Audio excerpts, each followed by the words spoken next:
కాంగ్రెస్ పార్టీలో మంత్రుల కొట్లాట, అంటే మంత్రుల కొట్లాటలు పంచాయతీలు ఒకరంటే ఒకరికి పడతలేదు, క్లియర్గా తెలుస్తూ ఉంది.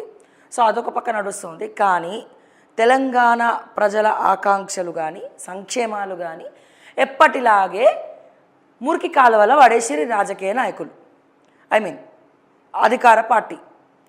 ఓకే, ఇప్పుడు మళ్ళీ రాజకీయం చుట్టూ ఎక్కడ తిరుగుతుందిరా నాయన అంటే ఫోన్ ట్యాపింగ్ కేసు మళ్ళా దీపావళి బుస్సు పోయింది, తుస్సు పోయింది, అన్నీ పోయినాయి. దీపావళి అయిపోయి, సంక్రాంతి అయిపోయి, మళ్ళీ రథసప్తం వస్తుంది, మళ్ళీ ఉగాది వస్తుంది. ఈ తుస్సుమనే బాంబులు మళ్ళా చిచ్చుబుడ్డి లెక్క మళ్ళా తుస్సుమంటా ఉంది.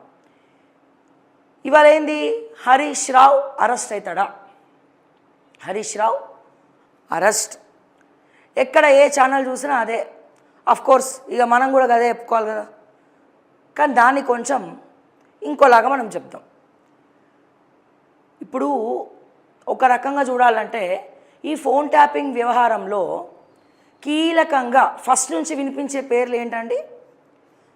కేటీఆర్, సంతోష్, వీళ్ళిద్దరు పేర్లు ఎక్కువ వినబడుతున్నాయి.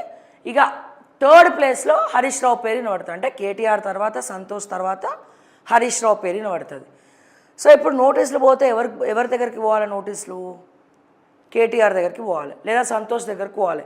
కానీ డైరెక్ట్గా సిట్ నోటీస్ ఎవరికి ఇచ్చింది? ఇప్పుడు హరీష్ రావు దగ్గరికి ఇచ్చింది. ఎస్, హరీష్ రావు కూడా బీఆర్ఎస్ పార్టీయే, కీలక పాత్ర పోషించేటోడే, బీఆర్ఎస్ పార్టీలో క్రియాశీల పాత్ర పోషించేటోడే.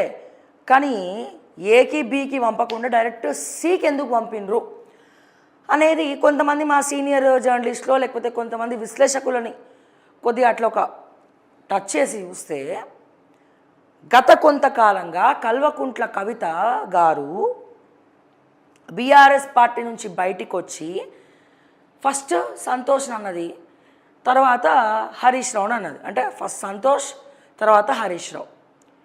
కవిత గారు ఎవరినైతే టార్గెట్ చేసి మాట్లాడినరో ఫస్ట్ బాణం ఇప్పుడు ఎవరి మీద పడ్డది? హరీష్ రావు మీద. అంటే ఇనిషియేటివ్ ఎవరు తీసుకున్నారు ఇక్కడ?